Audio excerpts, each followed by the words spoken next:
Hey, how you doing? This is John, and welcome to John's Long Box. We're here with Rob Hunter. How you doing, Rob?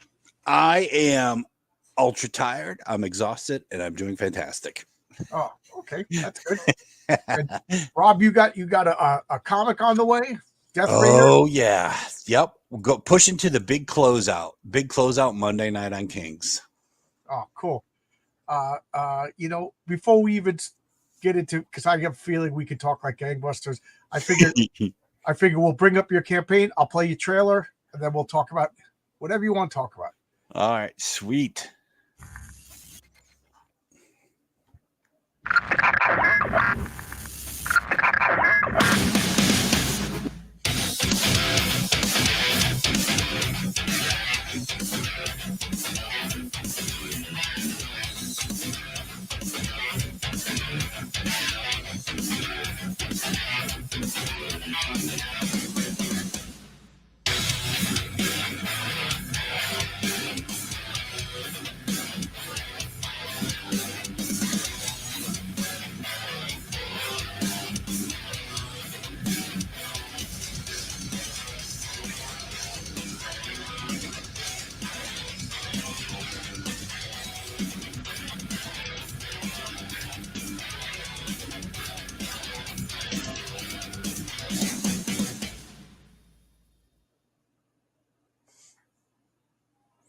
You know what's funny?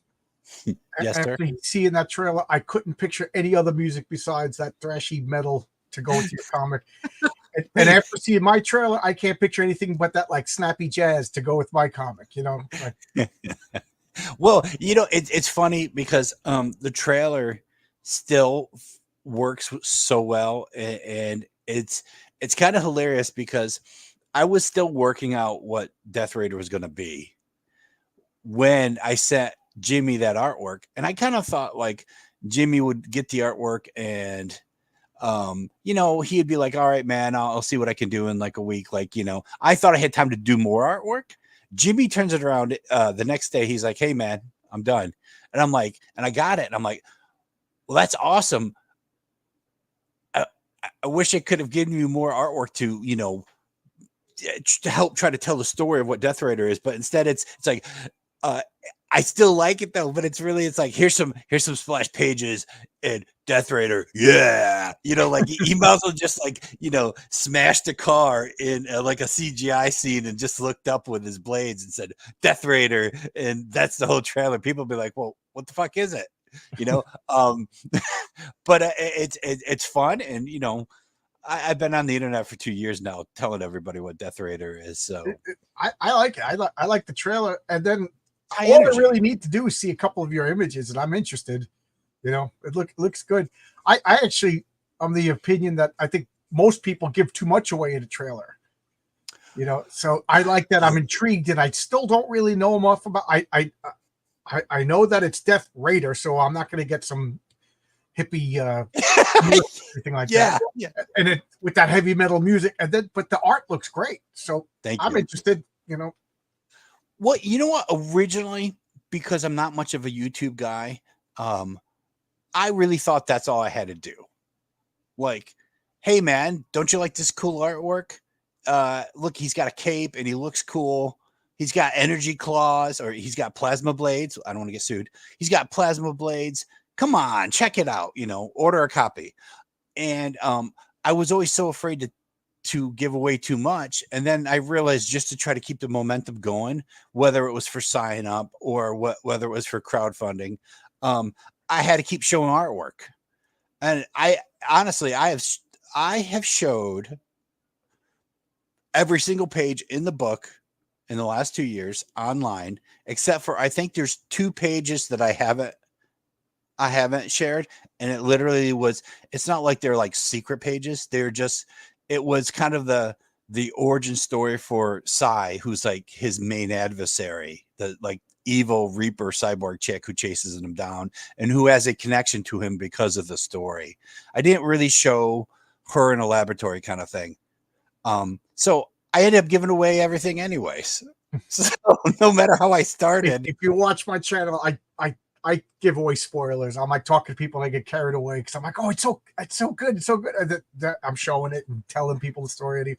But yeah, I like a teaser trailer. You know, when I go to the movies and I'm like, me and my wife will be sitting in the movie and the trailers come on, I'll go like this. yeah, yeah. Either the whole freaking movie. Well, either they give you like a book report summary of the whole movie, like every beat, or they get your expectations too high. You know what I mean? Like there's a lot of movies where I expected them to be incredible because people told me they're incredible. And then I went to watch it and I'm like, okay, that's a decent movie, but that wasn't incredible. And then I would go to a movie and go, people kind of said it kind of sucked. And I watched it and I'm like, dude, that was the best movie ever. Because I didn't expect anything. There was no, impression ahead of time. I'm just like, hey man, it's a Wednesday. I finished my work a little early. I want to go to the movies and just sit in a theater, an empty theater by myself and check out this movie. So do you go to movies by yourself? Oh yeah. Me too. Well, since I've been married, but before I was married, I'm like, all right, nobody wants to see this artsy fartsy movie that I want to. I'll go by myself. Well, COVID taught us not to go to the movies anymore. Right. So I haven't been to the movies. One, just being so busy. But I used to dude, maybe maybe not every week, but like every 2 weeks, I just felt good because I'm locked in my house working. It just felt good to get out of the house, and I would go to the movies all by myself all the time. Like it was just, I'm like, hey, this is fun. People are like, well, you're the freak sitting in a movie theater by themselves. I'm like, yes, I am. I'm that freak too. Yeah, I've done it. Yeah. It's fun. There's no. Yeah. Oh, I was just making sure I backed your book back in June. I was like, I started to wonder, did I even back it? Yeah. And I would just like to say, someone who just backed my book, like at 655, thank you very much. They got the Booth package. So they got all 4 Brett Booth. Obviously, they're big Brett Booth fans. Hey, thank you very much, because I saw that my total on Death Raider on the campaign had moved a little. And I'm like, wait, did I sell a couple more books? So thank you, Elva. Thank you very much. I appreciate that. I don't know if they're watching right now or if they just saw it from Twitter, but thank you.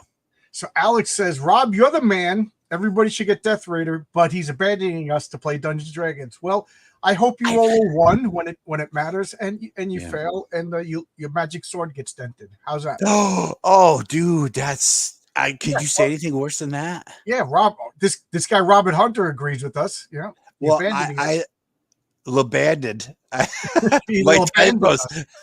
I was thinking of Labrador Retrievers when I typed out. You abandoned us. You abandoned us. Yeah. So.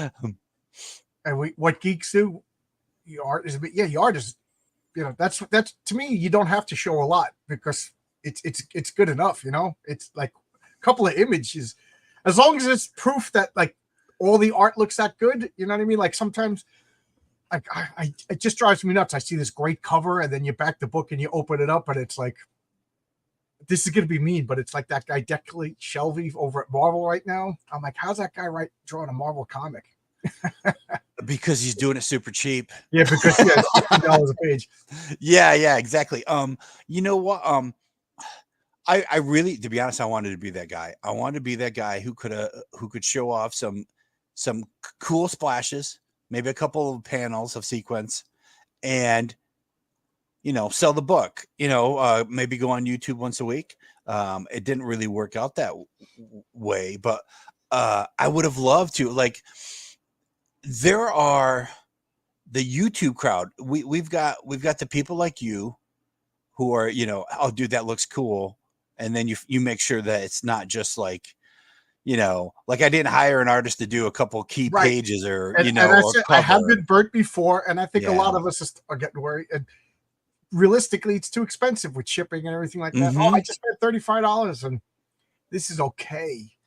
Yeah, dude. Yeah. Yeah. So, I've done a couple covers for books that I was just like, you know, like, okay, well, I know that my cover is up to a certain standard. I'm always a little surprised. Like, I'm like, you sure you want my cover on this book? Because the art is shit. Like, it's only gonna make, like, not to be evil, but my art is gonna make the rest of the book look worse. You know what I mean? Like and that sounds a little egotistical, but it's like when Marvel and those guys would put an Alex Ross cover on a book that and the interior is like, who the hell is this guy? Right. Wait a minute, I just went from an Alex Ross, this magnificent painted cover to, you know, and that's what they all do now. All the covers are by superstars, and then the interior is like, I can't even pronounce this dude's last name. You know, he's probably working for less than $100 a page. He's probably inked it himself so he can get another $30. Right. His colorist is probably getting paid $30. Come Yeah. on. And they keep raising the prices. Like, if you're going to sell me a book like that, then that book should be $1 and it should be online. Don't even print it. If you're going to pull that kind of crap, will you or better yet, print it right out of toilet paper so you can read it and then use it. Yeah. Like, have some purpose to it. Like, you know, dude, even like when books are selling better, Marvel Studios had remember Heroes Reborn? Rob Liefeld had it in his contract that Irish company that was coloring pages for $20 a page wouldn't touch his projects. You know, and books were selling a lot better then, and Marvel literally was $20 a page, right, for color, and they just didn't give a shit. Right. I there was a pizzeria. I had a pizzeria. I was a kid. I was I owned 15% of the pizzeria. They gave it to me, you know, to keep me working. I was like, keep you there. Yeah. So I got 15% of the business. So I didn't lose any money when it went under. But I didn't know any better. I was just a dopey kid. I was 19 years old. Oh wow, I own a pizzeria. Working every day, thinking when we sell this place, I'm going to get $100,000. You know, whatever. But I didn't know. But the owners, as the bills got tighter and tighter, as competition they would use less quality cheese. Oh, you know what I mean?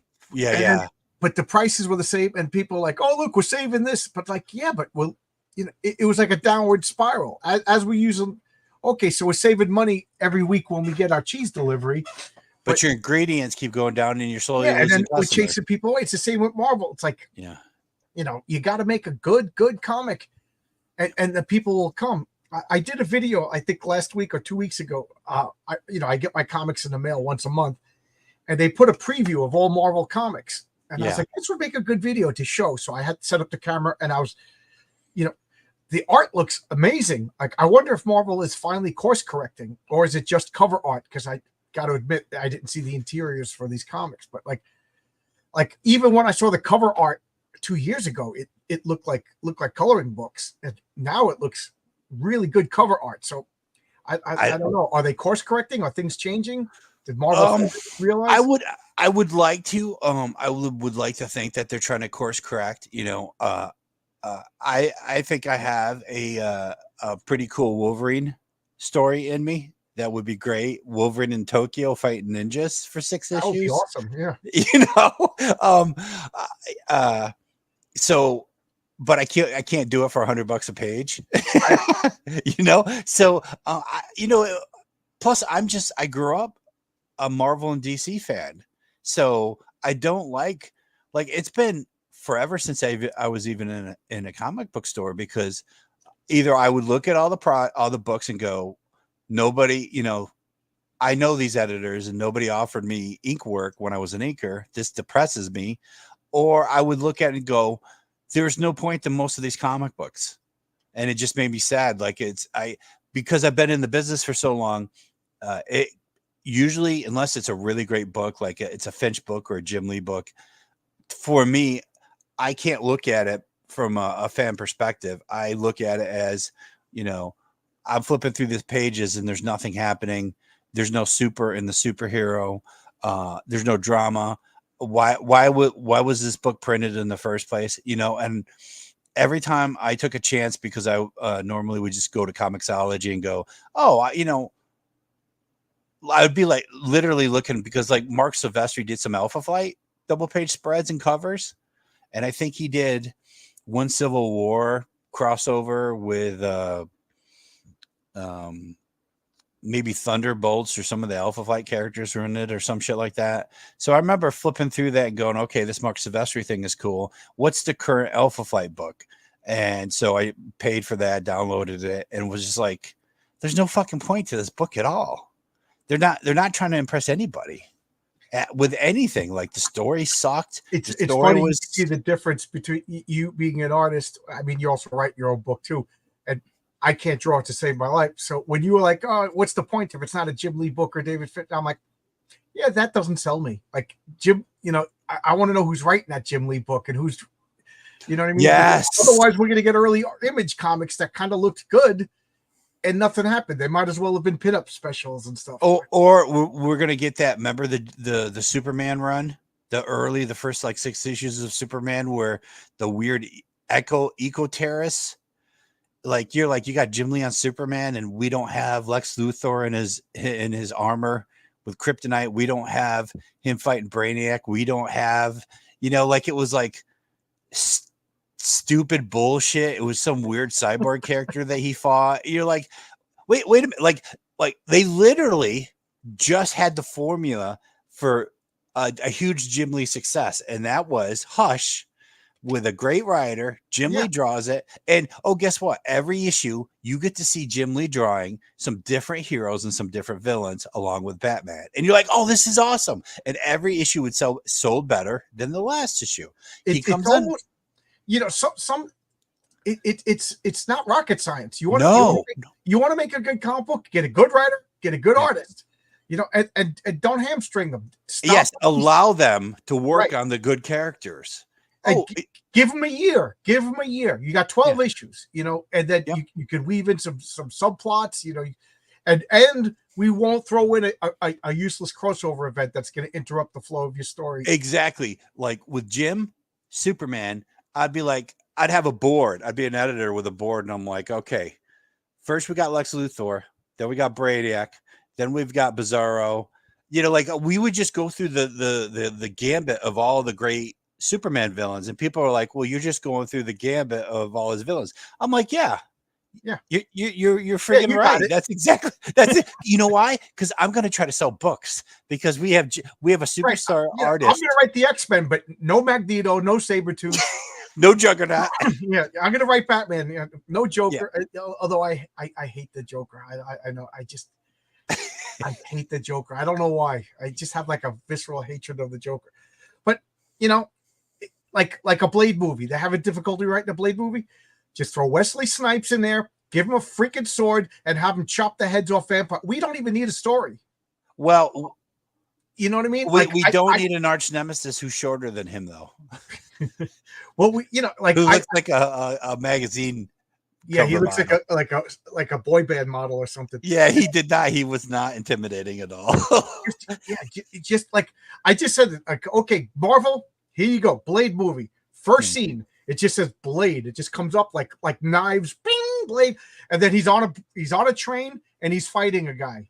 Yeah, you know, and the guy's like, the guy's got a hood on, so you know it's a vampire, and then Wesley Snipes does some kung fu stuff, and then the guy starts to, you see a tunnel, the train's about to go through the tunnel, and the guy smiles, and Wesley Snipes like, what you smiling at, bitch? And then the train goes to it's dark, 900 vampires just attack him in the tunnel, and that's it. And then the credits go up, and no explanation. Everybody's like, yeah, you don't even need a script. There you go, Marvel. You don't even have to pay me. There's your opening for your Blade movie, $1 billion movie. We don't want to see Blade's daughter. I don't want to hear love story. I just want to see vampires getting their faces killed, and make one of the vampires look like James Patterson, just as a joke, and then kill him viciously, and everybody will be happy.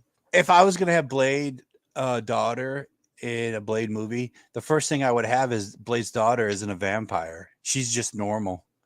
And he has to protect her because she's the friggin' weak link of the whole movie and of his character. Yeah. Like he's got to take care of her. See, we've been at this for 3 minutes. We already got better, you know. And now they're canceling it, dude. Why are you canceling it? Wesley Snipes. All right, he's 62 years old. You know, with some CGI, you could just have him pose and look cool and throw some other guy in there. I think they're canceling it or taking it off the schedule because I think a lot of people that are connected to that project might have been cutting a check while they dicked around and waited for Marvel. So they might have been like, well, we haven't even shot 1 second of film, but we've been every month we're bleeding money on a project that was a mess from the start and now is a bigger mess because everybody wants to see Wesley Snipes' Blade again. So what are we going to do? So they might have just like, once they officially cancel it, here's like the main star, here's your kill check, your kill fee. Right.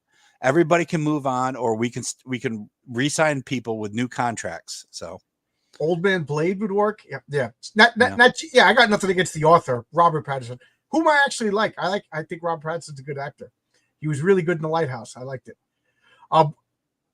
Smokey the Concat asks, what do you guys think of the absolute all-in from DC? Oh, there hasn't been any artwork that drew me to the comic book store. Like even Jim's new Batman, that promo they showed of Batman swinging with the city behind him, it looked kind of plain to me. So that didn't even get me excited for Jim's new work. Randy already took the air out of my lungs right over here. I don't care. Oh, it's like Batman, but he's poor and he has blonde hair and he's violent and then it's not Batman. No, give him a Green Lantern ring and a whistle that summons wolves. It doesn't matter. Yeah. It's not like, let me put it this way. It's 5 years from now. There's no more DC movies, and all of a sudden a new DC movie comes out and it's Batman, but it's absolute Batman. Wouldn't people be like, this isn't Batman? Who is this? I know. Guy? But we forgive it in the comic book form. I'm an absolutist. It's stick to the source material. You got Jim Lee and you got Michael. I can never say his name. Strakowski writing Batman. Yes, that isn't the regular. Make the regular Batman good. I don't want to see secondary and third universe characters because you all know it's gonna fumble. 6 months, it's gone. Even if it's good, the next team they bring in is gonna suck because they do that all the time. Like, does anybody remember Batman White Knight? It's over. It's done. Everybody loved it. Does anybody remember? All-Star Superman, All-Star Batman. It's done. Nobody remembers. Oh well, that was a Jim Lee stuff with Frank Miller, so I still flip through them. But that's because I'm a big, I'm not a comic book fan. I am a specific comic book fan. It's not like I can pick up any comic book and go, oh wow, this is pretty cool. I will pick up what I like and that's it. So yeah. I'm a comic book snob and I only like certain things. I like a variety of things though, like. I'm a huge Todd McFarlane fan when he was doing Amazing Spider-Man and Spider-Man. I'm not a Todd McFarlane fan when he's doing Spawn and it's covered in capes and he's got no cartoony face. I liked his cartoony characters, I also liked that McFarlane, just like the whole Jim Lee thing. Look at McFarlane's drawing every issue. He was drawing a different villain. Like, well, how's Todd McFarlane going to draw Green Goblin? How is he going to draw, all these different characters, all the rogues gallery of Spider-Man? That was what was interesting in every issue. So, I've come to the conclusion, like within the last 3 weeks, that I like the Marvel universe. Like I'm a fan of the Marvel universe. Like I started collecting comics in '74, so it was really only 10 years old. That the Marvel, and I liked that I saw it grow, and they came up with the Savage Land, and they came up with. The Great Refuge and Atlantis was over here. And then, a couple of little inconsistencies, but they worked them out. And then this character was over here and Doctor Strange had his own little venue. And I love the way all of these moving parts fit together. So whenever they do something outside of that, I don't care. Well, yeah. Like here's our space stuff. Here's Silver Surfer. Right. You want to see different Marvel stuff, you can see Marvel sci-fi. But it space, all works Silver in the Surfer. universe. Like in the space stuff, like Yeah. he encounters the Skrulls, but then Doctor Strange meets the Skrulls, and Rom fights. You know, and it's all kind of the same playground. But everybody, you're over there in your corner, I'm over here in my corner, and we all have this like respect for all the sand. You know what I mean? We're not just taking the sand and throwing it out of the. Oh yeah, but now the mean? writers don't even understand what the sand is. Right, and now they build another sandbox over. I don't care about that sandbox. This is the sandbox I've been playing in since 1974. This is the sandbox, and DC. I didn't particularly care about DC pre-crisis because it was, you know, when I was a kid back in 1974, the cool kids like Marvel and the babies like DC. You know, what did they call it? Dangerously childish. Yeah. Oh yeah. I haven't heard that. Geez, like 40 years. But dumb cunts that, you know, we say things like that. But then the crisis came and it sucked me in, and then they changed the continuity, and then every 5 years with DC they reboot the content. It's hard to care, you know. So now it's the new 52. All right. I begrudgingly, and then they boot that out. Like it's almost like. You know, there's a black hole in the middle, and it's spinning faster and faster and faster, and rebooting fast. Like if I was to write DC, that's what I would have, like all the cosmic characters, like the Spectre and Dr. Fate. Like, why is our universe fluctuating? You know, there's something going on. We are spiraling towards destruction. Like, you know, and then they need to plug it up. And then, like, whenever rebooting again, we finally plugged whatever it is, because I don't know, you got to address it. You know, and then. You know, like Superman's like, yeah, I didn't have red shorts for a little while, and now I do, and I didn't realize that was different at the time. You know, like they acknowledge that the universe changes. Yeah, we are looking at it from a fan's perspective, but there's the guy that's the head of Marvel or head of DC. You know, he's the president. Yes, that's exactly all he is. Like, I read an interview with a Marvel president, and they were asking him about sales being down. And he had no idea what they're talking about. And it's because he's only looking at that top line that says that they sold, you know, I'll just say 10 million as a number. Well, we sold 10 million comics. And you're like, yeah, but you used to be able to sell 10 million comics with 10 titles. Now you sell 10 million comics with 150 different books, with miniseries, and you know, you're canceling and restarting stuff, which is a huge expense, because you have so many more creative teams that you're having to pay, and blah, blah, blah. You don't have Jim Lee selling 1 million copies of Uncanny X-Men anymore. Yeah. Would you look back? Remember, like in like 1978, you'd see like the Marvel checklist. At some point, it was like only 18 comics. Yeah. You know, and you're like, wow, every one of them was a must-have. I as a teenager, I graduated high school in '89. So I'm right there with the beginning of Todd McFarlane's Hulk. Jim Lee's on Punisher, and then he's on Uncanny X-Men. Dale Keown is on Hulk. Todd McFarlane did Hulk. Rob Liefeld is on New Mutants and the X-Force. So I, like, every week there's at least 2 to 3 to 4 comic books you just had to have every week all month long.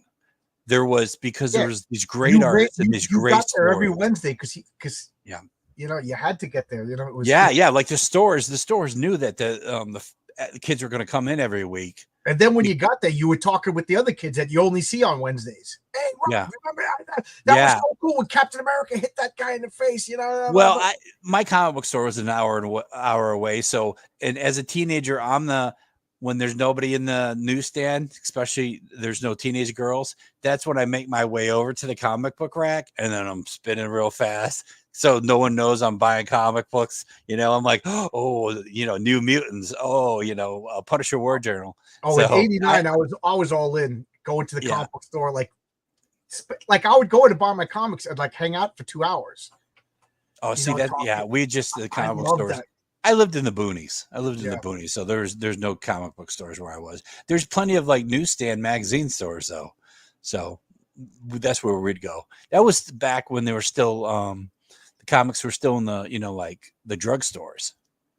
So I think Spider-Man 2099 and Batman Beyond a good spin-up. Yes, but they're not supposed to be like Batman 99 or 2099, whatever you want to say. Batman Beyond. that's not Bruce Wayne now. It's, you know what I mean? It's not a different. It's a whole different culture, and it's the future.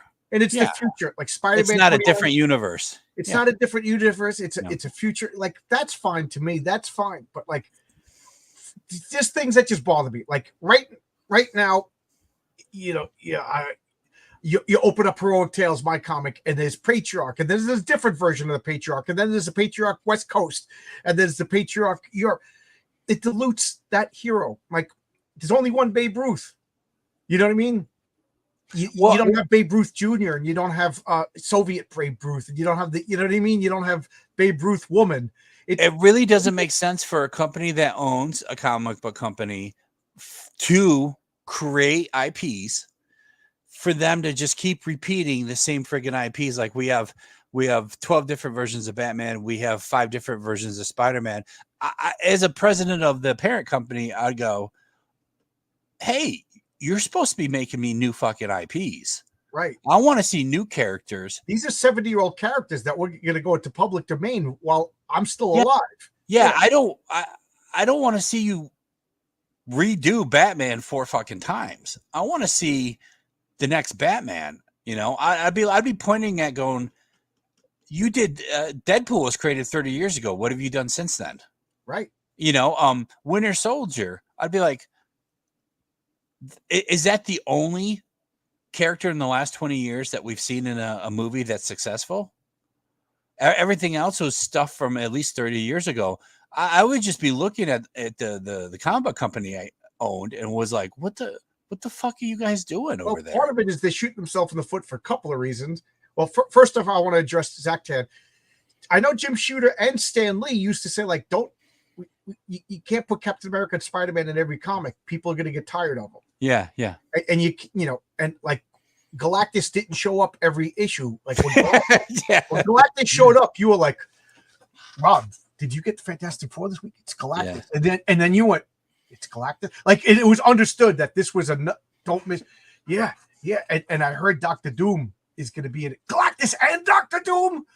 And you were like counting your lunch money to make sure you had the, you know what I mean? But now it's like, who cares? Oh, Joker's in it again. You know, Batman, you know. Well, you say Wolverine's in every comic book. But every time I worked on a Marvel or DC book, I was always like, where's all the over exploitation of these characters? I keep having to work on these books with the shittiest villains, barely get to use the heroes that are on the team. I'm like, yeah, I remember just going like, every time I did Batman, I'm like, where the F is Joker?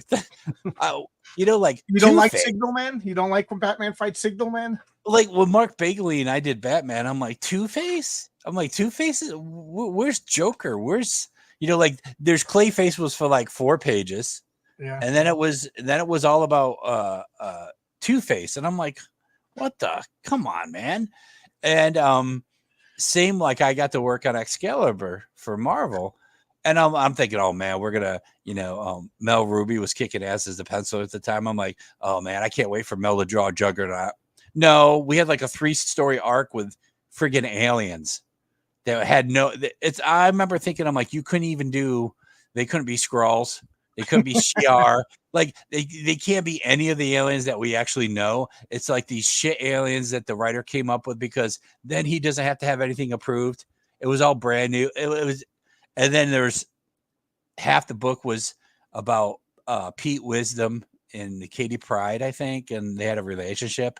And I'm like, we have Colossus. I didn't see Captain Britain once in that goddamn book, and he's supposed to be an Excalibur. And I'm like, I just remember thinking to myself, this isn't rocket science, man. Juggernaut, you could have Juggernaut for 2 issues. You could let's just go through the rogues gallery of X-Men. And you're like, well, they're Excalibur. I'm like, dude, I just want to sell some fucking books, and I want people to actually see all my hard work that, you know, I'm like sacrificing my back and my neck here. Even as a young artist, I knew I could feel the pain already. I'm like, I just want people to give a shit about the books I'm working on. Not this writer didn't want to have to deal with editor approval. Yeah, Pride and Wisdom. Pete Wisdom was Warren I didn't even insert, and then he's hanging out with like a 16-year-old girl, and then, you know, I was like, ooh. I don't know. I never I even don't like saw that. the I don't series. pick up an X-Men comic book to see like a middle-aged guy without a costume. Exactly. Well, now it's you can't pick up a superhero book and read super stuff happening. You It's know, oh wow, look, the new X-Men comic book comes out. Oh, it's this guy who looks like he works at the IRS. and they're talking about their feelings. It's costumes. It's it's superheroes. Yeah. Well, It's fine if it's not an X-Men book. If you want to make a book about I don't know, but for the X-Men, I want to see guys in their costumes and whatever. So for everybody who hasn't heard the Death Raider pitch, you've just heard me talk. We've been talking for 30 minutes about let's talk about what we don't like. Right. So what do we do? Guess what's in Death Raider? Costumes, robots, evil cyborgs, giant mechs. We've got soldiers with machine guns fighting terrorists. It's I call it's everybody's favorite Marsak Marine, and he's critically injured, loses his legs, and has to build the Death Raider armor using alien knowledge to avenge his fallen comrades and to just stay alive and keep ahead of everybody who wants a piece of him because of what he can do now. So, and then the newest edition, cyborgs. Is there ever good cyborgs? Oh, except for Cyborg in the new Teen Titans. That's I came up with Death Malin. So he's not a bad guy, but I wouldn't say he's a good guy either. He's an ambiguous character. I literally drew him as a cover, which would be fun. We were doing Pontificators Wednesday night. Those guys were like, "Hey man, show us some of the the Death Raider artwork on screen." And because of the hurricanes that came through, because I live in Florida, 2 hurricanes, all my artwork, it was still locked up in a Pelican case upstairs. So I'm like, I actually don't have any Death Raider artwork in my studio, but I still had the Malin, the Death Malin cover in my flat files. So I pulled that out and I showed it, and everybody in chat was like, "Oh, dude, that's gotta be a t-shirt. That's gotta be like a cool print or whatever." So I've made it into that's the t-shirt design, and I turned it into it will be printed as a hollow foil that's the size of a comic book print. Cool. So and of course the Brett Booth covers that I've been really pushing on Twitter and stuff. Brett did a cover for me. So there's a pencil cover, there's the inked cover, there's the full color cover, which we just saw. And then there's a black and white. It's the black and white inked cover, but the interior is also black and white. So that, for everybody who wanted to see that, because a lot of people are big fans of the black and white artwork anyways. Yeah. So, I mean, I think I did a pretty good job of coloring it very subtle. So this is the Brett Booth color, right? Yes. Yep. That's the Brett Booth Death Raider cover in color. Cool. Looks great. Oh, thank you. Thank you very much. And then this is your art, right? Yeah. This is all me. That's pencils, inks, colors, and lettering. You got a great style for military stuff. Thank you. It's when I started thinking of what did I want to do in a comic book, I knew I wanted to do some soldier stuff, but I also wanted to do some superhero stuff. So then I started building up the characters and building up the story. And I'm like, well, this has got to be an origin story. It's an issue 1. I don't know how long it's going to take me. So I gotta show his origin. I just don't want him, immediately jumping from building to building and people don't know anything about him. I'm like, I want to actually set up the character. It's funny. I did the exact opposite. You don't know his origin. You won't know his origin until like issue 3, because I'm like, do people really care about the origin of a character they don't know? But well, it's a story choice, right? That's all it is. It literally is. It's a flip of the coin, or at least that's how it felt to me. Like I could either do it or not do it. Well, I just figured for my comic, for my superhero, everybody understands superheroes have origins. You know what I mean? Yes. Yep. And like to me, Spider-Man his origin is his greatest story. Like everything else is just hero solves crime.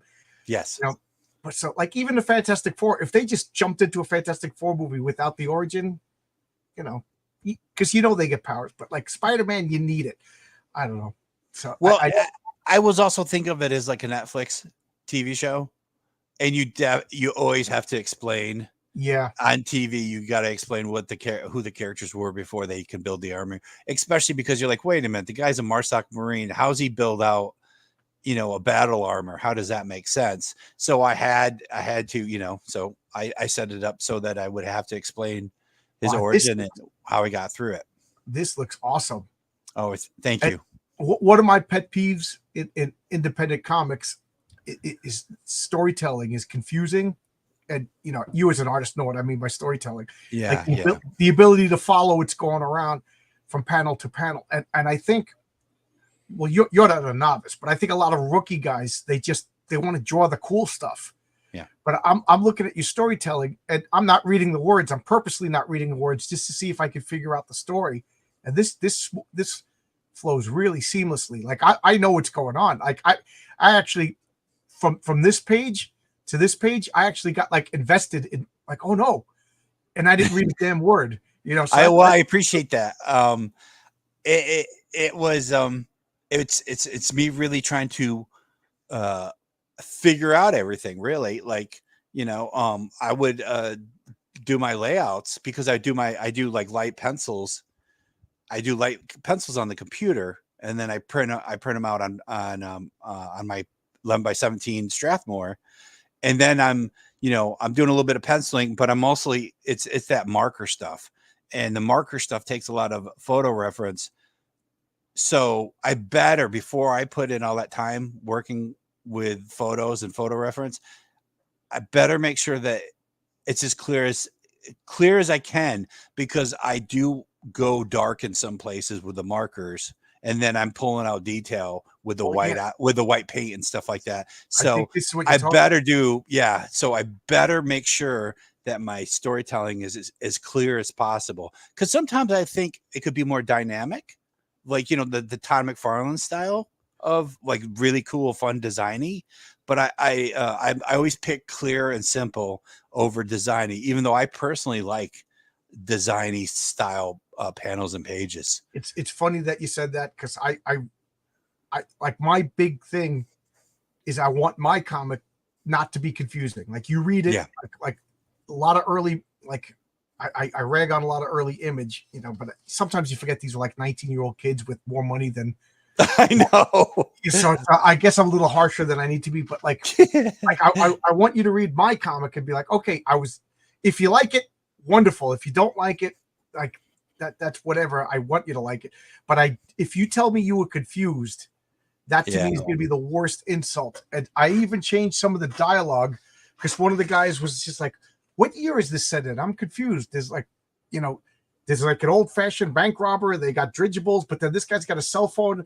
So I actually I changed the dialogue to, and one of the guys said, yeah, you should have left the original dialogue. It was funnier. Oops. But I erred on the side of less confusion, because well, I think that's why Chris Claremont would always repeat the same shit over and over again, because he always said there's always going to be a new reader. So Wolverine is the best at what he does. Rogue can't touch anybody, so he's always having the characters explain. Like my Ruby Quartz Visor, which is the only thing that could withhold my energy beams, has fallen off my face. Like every time, like, are you shitting me? You got to say that again. Why are you? Who are you saying that to? You're saying it to the new guy. You're saying you're saying it to the new guy. Yeah, exactly. So we got questions. Why is Anna so important? I assume comic book character, not Anna, Star Wars girl. Anna's important because Anna sneaks Death Raider, Sergeant Brody Wilson. He's in a coma.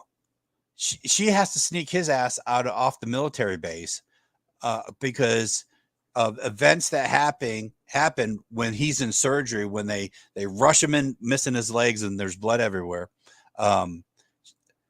They see that he's special. He lets off an electromagnetic pulse and is floating in the air and shoots everybody across the room.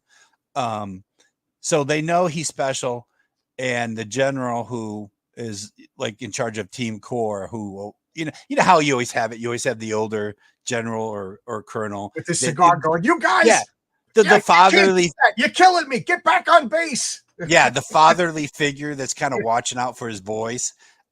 He knows Sergeant Brody, Master Chief Brody, is going to end up in a corporation basement and be dissected for, what happened to this guy? Why is he still alive? Like literally, as they're trying to work on him in the emergency room, his skin is starting to heal up, and he is a super soldier, so he has a healing factor, but he doesn't have a healing factor the way that they're seeing in the emergency room. So they know that he has gone through some shit. Something has happened. He's been changed, and the general just doesn't want him to end up as on a lab being dissected. Okay, so he's not a bad guy like every general in comics. No, he's actually a good guy. How anything gets done in Marvel when every senator is corrupt, every general's an asshole.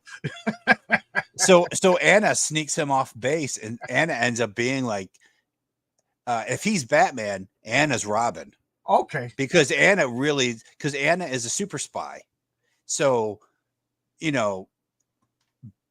a Marsoc Marine, Death Raider knows how to blow shit up, and he's not stupid. He's a smart dude. But now he's missing his legs. He's in a wheelchair. And you sure Anna is not a smuggler? But something. Yeah. But she's the one who's going to be able to sneak around. She's the one, like when they figure out where they want to start, like we got to figure some shit out where we're going to start. What city are we going to pick? She's like, well, here's a bunch of safe houses we could use. Let's, so without her,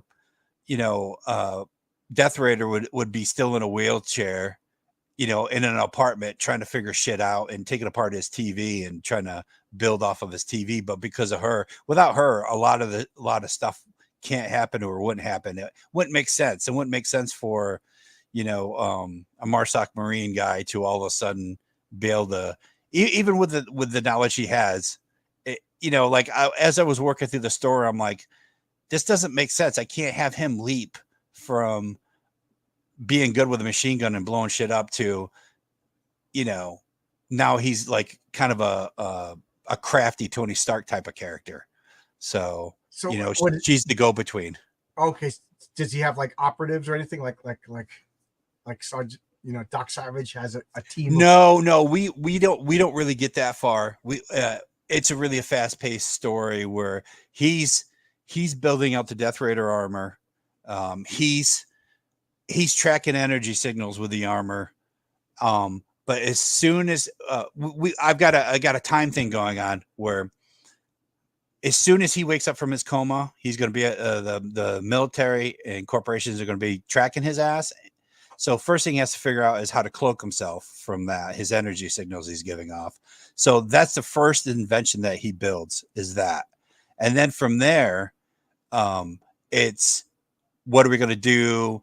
Here's these energy signals, because they're trying to look into what really happened and why it happened and why his team died and how his team died and what has happened to him. So they're going through this is all a little bit of a mystery. You wrote this, you drew this. Yeah. You even colored this, right? Yes. I did everything on this book. It ended up being, a pretty small campaign where I had no option. And I'm a professional comic book artist. So when I told people I was going to do a book, I do the book. And when I say it's going to be in color, it's going to be in color. I'd look at the campaign and go, well, I can't afford a colorist. I better learn how to digital color. Can't afford a letterer. I better learn how to letter. And I, adjust because it's crowdfunding and I've already made a promise to the fans. And I have 20 some years of experience as a comic book artist, and you sit down and you start the day and you get your shit done and you go from there. That's why some people are like, well, you could be on YouTube more, Rob. And I'm like, I'm a comic book artist. Before we went live. Yeah. Like, some people don't understand. They think, because there are, and I'm not begrudging them. There's a lot of people who are in the crowdfunding field where, even as artists, they have a regular job that covers all the bills. And this is like a fun hobby thing to them. I love what I do, but I'm an artist. I'm a professional comic book artist. So, if you say, if I had to have a choice between doing YouTube or working at the table, dude, I would already start working at the table before I even finish the question. Yeah. But at the same time, that also means that my crowdfunding has to pay the bills.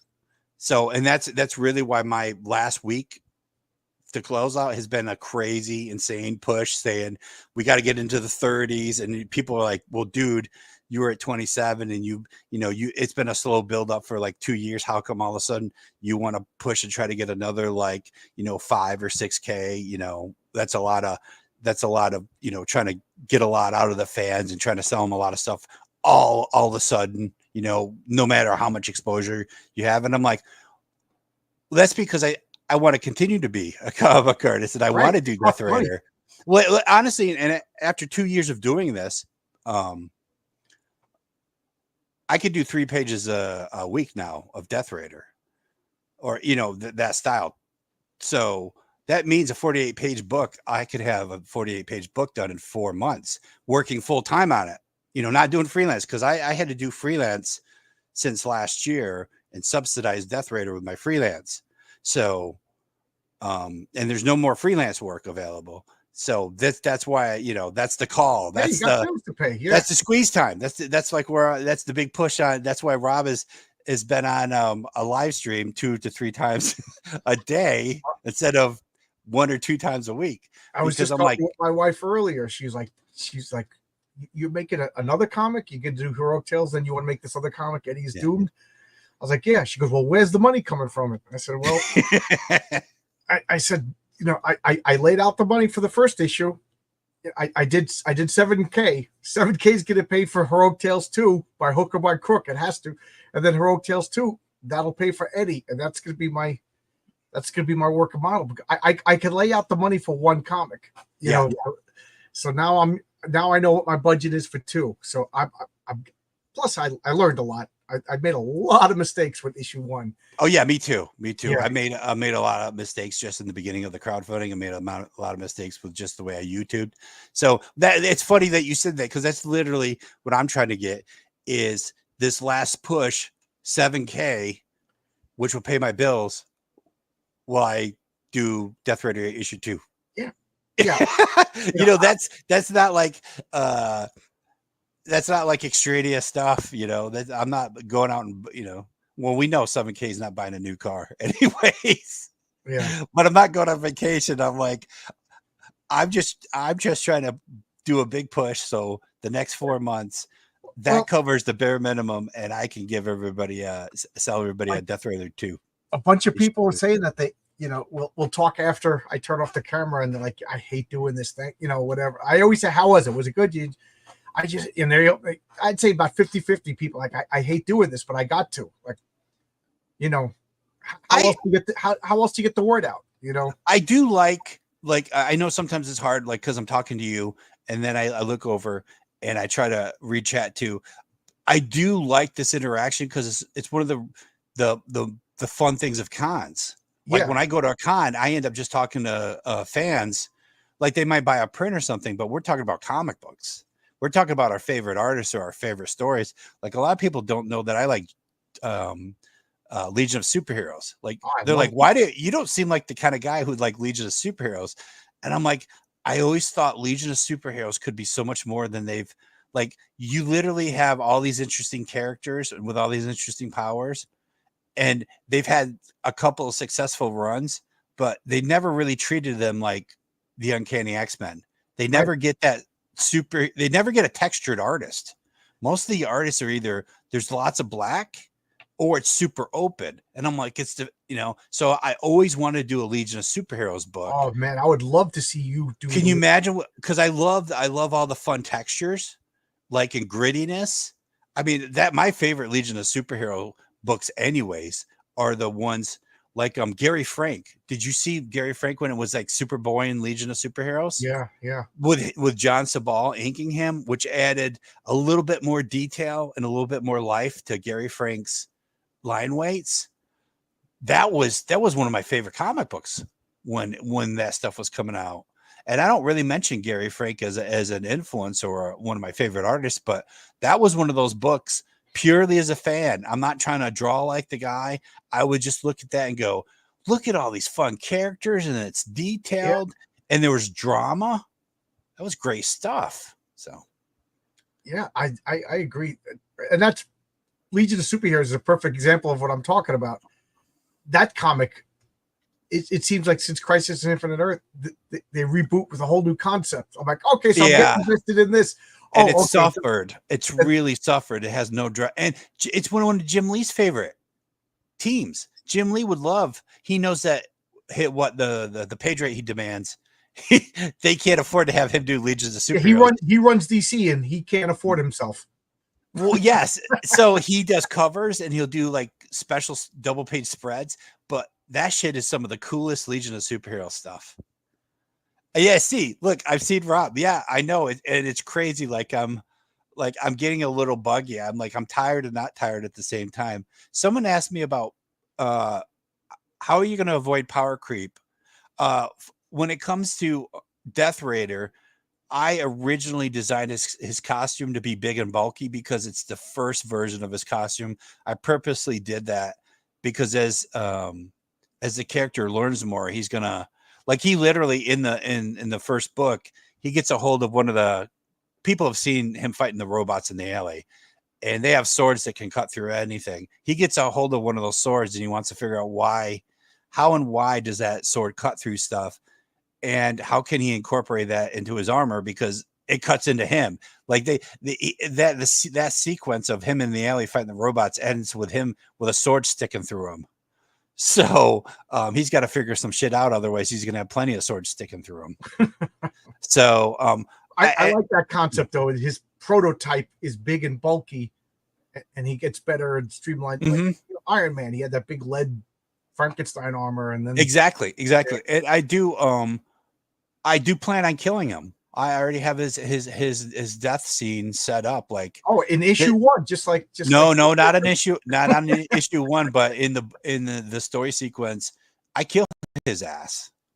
So, that's just that's how the story ends is with him dying. Now, do I like the next issue? Is there a reason why he's already back alive? Maybe. Or I write him and I kill him because I have other characters. Like Anna's a pretty interesting character. Or there's a multiverse and you just pull them back. No, there's no multiverse. And one of the other main characters in the book is Hercules, and he's straight from mythology. Like I'm wrapping the aliens of the story is like they've been on Earth for thousands of years, and ancient humans thought of them as gods because of their abilities and what they could do. And one of them is my character Hercules. I mean, he's Hercules right out of the mythology stories. He happens to be a dude they got experimented on, so the aliens made him super strong. So cool. Sounds like I said, I think it looks great. Your art is outstanding. Yeah. Plus, dude, you know how much fun it is to draw a big hulking character? It's so much fun. It's it's not fun for me to draw because I'm terrible at it. Well, I actually have another character called Big Frankie, and he's my ode to the Grey Hulk and Frankenstein. I'm still thinking I could throw him in the Death Raider series. It's pretty easy, especially the way I set up that their safe house in the first issue. There's another floor. Oh, where's this door go? So I'm pretty excited to be especially because I pulled pages from issue 1 because I had like 80 some pages and I needed to trim it to 72 pages. So when I first jump into Death Raider 2, I've already the first 10 pages, they have already done layouts on them. I just have to finish those bad boys it's the big Rancor versus Death Raider, Hercules, and Anna. So we start off with issue 2 with a big battle, big fight scene. Oh yeah. Like the first issue. The first issue, it's often running with the team core, but the story that we're starting to understand and read in issue 1 really takes off with issue 2. So cool. I just want to bring up your campaign again. Let me share the screen. And let's look at your tiers because we're going on an hour, and at 8:30 I got to do. It's clobbering time. My little, you know, I take two characters and we argue who would win in a fight. Yeah, cool. It's supposed to be like in the comic book store when you're a little kid. So this week it's actually Spider-Man versus Batman. So Batman, open invite if you want to pop in and talk. Batman's smarter. So here's the tiers. We've got obviously the books. They're $25 a piece, and I know campaigns that brag and say, "Hey, this book's limited to 50. It's $100." I looked at the numbers of the book so far, and we're down to the last 4 days. Cover B sold how many copies? Cover B sold 290 copies. Nice. Cover A sold 180 some copies. So each one of these books is less than right now is less than 300 copies anyways. So if you want to get yourself a one of 100, that's pretty much going to be the average. Like the Anna book the Anna cover book has only sold 69 copies, 69 or 60. It's kind of funny. So all the books are ended with like 188 or 189 and 289 and like Anna 69. Yeah. But yeah, the Anna book is only it's less than 100 copies so far. So the hollow foil print, that's pretty cool. Now I'm super excited to see how it actually prints, because that's just the black and white. That's just the cover work I had done. So I got to check to see what I backed. Like I bet I probably want it like cover A or B. Yeah. I back stuff and then I don't even look. I'm terrible. I don't even read the updates. It's just like it shows up when it shows up. But I've included. I'm pretty forgiving about stuff like that, unless it's like 7-10 years late. Then I start worrying. But I've included now. That I actually included because I had it hidden. There's a retailer pack, and the retailer pack is 10 of the books for 200. And someone contacted me and said, "How about a promo poster?" And I could never figure out, what would be the promo poster. But then when I did the Brett Booth Death Raider cover, I thought, well, that would be a cool poster. And when you buy all 8 different covers in a package, you get 11x17 Brett Booth poster in it, the colored poster.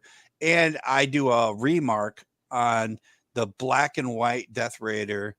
That's the black, also has the black and white interiors. I thought that would just be interesting to do a remark on that one. But because I'm going to be doing those posters will also be in the retailer box for anybody who orders the retailer box, because the whoever contacted me really was thinking like a retailer. They probably were a retailer, like, hey dude, I need a poster so that I could put this up in my store. Yeah. So that people, not just walk by and get go, their eyes directed to this comic. Yeah, exactly. So I was like, and now I'm like, oh dude, the Brett Booth, that'd be perfect to be the poster for the retailer. Did you work with Brett Booth, or like did you just contact him out of the blue? Oh no, I worked with Brett at DC. So it really what it worked out to be was, I tried real hard to become his regular inker, but I wasn't fast enough. I'm very meticulous about the details, and he has a lot of details in his work. Whenever Norm Ratman was either, because he was his normal inker, he was either crazy busy or he was out of town, and it seemed like every time he went out of town, they were like, hey Brett, we need a cover from you. So I did a bunch of covers for DC with Brett. There was we did issue 0 or issue 1 of Green Arrow Rebirth. I did an Aquaman cover. I think we did a Teen Titans pinup or double page spread. It was always like really random, but I always said, I was like, hell yeah. I'm like, I get an email and say, hey Rob, do you want to do this Brett Booth cover? You have to have it done Monday morning, and it'd be a Friday. Like, Brett is literally driving to the FedEx now. We're trying to get a hold of you so he can FedEx it to you and not somebody else. Because Brett would always be like, Norm can't do it. Who's going to do it? And I would always be like, I was the guy on standby. If Norm couldn't do it, you were the understudy. Yeah. Like, let's get Rob to do it. So and it was a lot of fun. It was a lot of fun every time I got a chance to ink Brett's stuff. And you know, I was always crazy busy anyways, but I could always I'll add a Brett Booth cover or pen up into, you know, my weekend schedule when I was inking all that stuff. I mean, at one point I was inking. There was a point as an inker where I was inking. I was inking Ed Benes on Teen Titans Darkest Night, and I was finishing up Mark Bagley's Batman 4 issues we had done. But Mark Bagley had already, because he was faster than I could ink him. There was an entire first issue of our Justice League book. A whole issue was just sitting in pencils waiting for me. And that was, I'd never been that stressed out in my life. Because I would look over and go, he's an entire issue ahead of me. because you as an artist, you always wonder, am I going to get replaced? Because they literally I could get a phone call and go, Rob, we hate to do this, but we could just replace you with somebody else, and you haven't touched those pencils yet. Like, I never told my editors I hadn't touched those pencils at all, but there was that first issue of Justice League. I got it. You don't want to give them any weakness.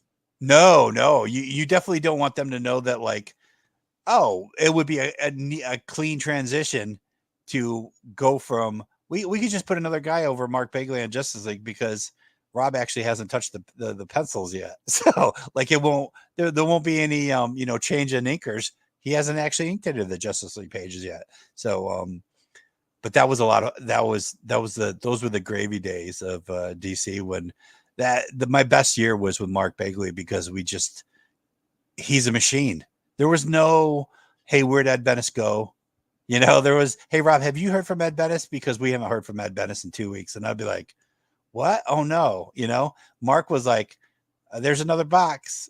There's another box. Like, there's a box. Like, here's a box out of Monday. Here's a box out of Friday. Oh, here's a box out of Monday. Here's a box out of Friday. Like, he was a stud. Yeah, I mean, he's still a stud. I think he finally said that he's getting a retirement. He's going to retire from regular duties. I think he's retiring from interiors. But I mean, he's been producing like a machine for 40 years straight of comics. So yep. So we've been talking for an hour now. Anything that I didn't bring up? Anything you want to say that didn't come up? Because I'm gonna shut it down and prepare for my next stream in 23 minutes. No, everybody who's watching now or watching on a replay, I really would appreciate it if they, at the very least, went to my Indiegogo Death Raider page and just check it out, read my description, look at the art, and if you think it's cool, give it a chance, because really at this point, every dollar that goes into issue 1 literally means I can do issue 2. Yeah. I mean, it doesn't get any simpler than that. Like, yeah, I totally obviously, understand. Yeah. Obviously there's still, I sell more product, which means I got to print a few more books and there's shipping involved. But I saved a chunk of money knowing, I got to print and I got to ship. Yeah. So I never touched that. I never touched that money. And that's the gold. Andy Smith is like, dude, the golden rule is you got to set aside a chunk that you got to estimate your shipping and your printing and, touch it. Yeah. But so like, someone emailed me and asked me like, how much closer are you to, having your 4 months of bills paid so you can do your straight up 4 months of Death Raider issue 2. And I just went to my finances and said, this is how much we've raised since we've started the push, and it was like $2,000. We've raised $2,000. So really I need, to be honest, a minimum of 6 to cover bills for 4 months. Oh, where do you live? Florida? Jeez. Well, I split the bills with my wife. So. I was gonna say, because New York, geez, man. No. It's so wish. We split the mortgage, we split the electric, all that kind of stuff. And to be honest, she's done the heavy lifting. Like since I started doing Death Raider, she pays the mortgage And then I hustle all for the next 2 weeks trying to give her the money I owe her. Like I cover the electric and go, well, what's the difference after? Because our electric bills are high. So I'll be like, I go, wait a minute. I think I still owe you $350. I'm like, I just finished a freelance page, or I just finished a couple of pages. So I'll be getting paid like tomorrow, and then I'll be even with you. And then I'm like, which is great. Like if I come home with groceries, she's always like, oh, you just got paid. You just got paid for a couple of pages. So now you can go buy groceries. And she just kind of goes, these aren't the DC days anymore, are they? And I'm like, I mean, you mean where I had checks that I hadn't cashed because I was so busy? Like I would just be like, I need to cash these checks, but I can't. I literally do not have the time to run to the bank and deposit them. But it's Death Raider, man. It looks great. I can't wait. Thank you. But thanks a lot, everybody. It's a lot of fun, Rob. Come on back. I enjoyed talking with you. Oh, I love talking comics. Yeah, even though I ramble and I go into rants. And if you're free in 20 minutes, come argue Spider-Man or Batman. Are you trying to kill me? You want me to be on live stream 24/7? I actually if you die on YouTube, it might sell a couple of books. I honestly, I'm going to go take a shower because I haven't showered in 2 days. So that's what I'm doing after this live stream. But yeah, and if you get my book too, I might as well throw out $10 for the comic, 2 complete stories. Every issue is going to be a complete story. I think it's kind of rough to ask people to wait 9 months for the next story. And then you think about it, you spent $120 to get a full story. No, every issue $10, 2 complete stories. It's trying to capture like the Marvel dynamic back in the Bronze Age. Oh, dude, I had an answer to that, and that's what I originally did with my for my stretch goals for Death Raider was if Death Raider had originally sold more, especially in the beginning, it was going to be where I released 12 pages a month digitally. Oh, wow. So literally I would be working in order so that it was like every 40 days or something. I tried to figure it out because I'd be paying a colorist and I'd be paying a letter as I worked on the pages. But what I wanted to do was I would release a PDF to everybody every 40 days. Here's 12 pages of story. And then when I was done, we would publish the book. Oh, cool. And everybody would get it. And I thought, well, that's because people say, hey, I hate waiting a year. I pay for the book and then I wait a year. I'm like, right. I wanted to do it well, dude, you're going to be getting your Death Raider fix every 40 days. I was completely brand new. So people are like, oh yeah, great idea, retard. I imagine they were just thinking that what is this guy doing? But I still think that is a viable option. I just want to show, because David said he got burnt on 2 projects. My comic's being printed right now. It's done. If you back on Indiegogo, well, it's only 11 days. You're not, but if you back digitally, you'll have it in 20 minutes. But it's great.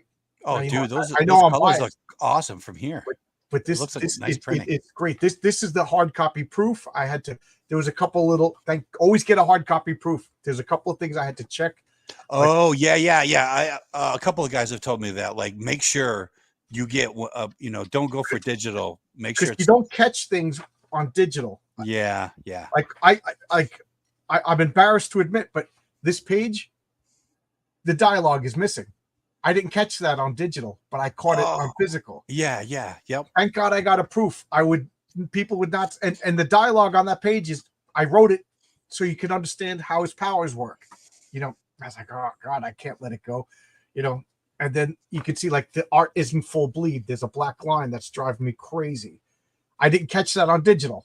I caught that because I'm an old man. I don't want to look at my phone, and I don't want to look at my computer screen. I want comic books in my hand. Yeah. But other than that, we fixed it, and it's going to print. So Dave, I understand people get burnt. That does happen, but I'm not going to burn you. Rob's not going to burn you. Dude, look at this. This is some great comic book art. This is awesome. I've sacrificed for 2 years. There's no way after sacrificing for 2 years and then I'm going to turn around and F the fans. I mean, I didn't sacrifice to not do a book. Right. You know, I haven't, you know, made like the very minimum I could for 2 years. Like, you know, really less than if I just, you know, just gotta like worked 30 some hours a week at Walmart. Right. I didn't sacrifice that to not do Death Raider and set myself up so that I could do another Death Raider. Or if people are like, hey man, we really like the artwork, but could you do something else? That would be a bummer, because by the time it goes to printer, because, you know, printing is, I've been told, like 5 to 6 weeks. So if it's 5 or 6 weeks, like I go to closeout, I send it to the printer. Think of it, I'm going to be like half into Death Raider 2, and then people start getting Death Raider 1, and I start getting emails like, yeah, it was kind of, I like the artwork, but I didn't really like Death Raider. I'd be like, oh, could you make him more like Batman? Yeah, I'd be like, I've already done 20 pages of issue 2. Yeah. I'm like, oh no. So. Randy, I just got a notification, Randy. Thank you. So, but I got to get going. I got 15 minutes to prepare for my next. All right, man. I could talk to everybody. Man. Some people are just fun to talk to.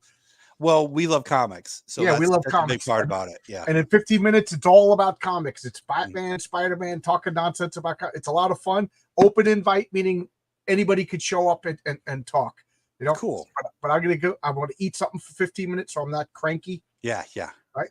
See you all guys, right, everybody. Bye-bye. Bye-bye. And thank you, Randy.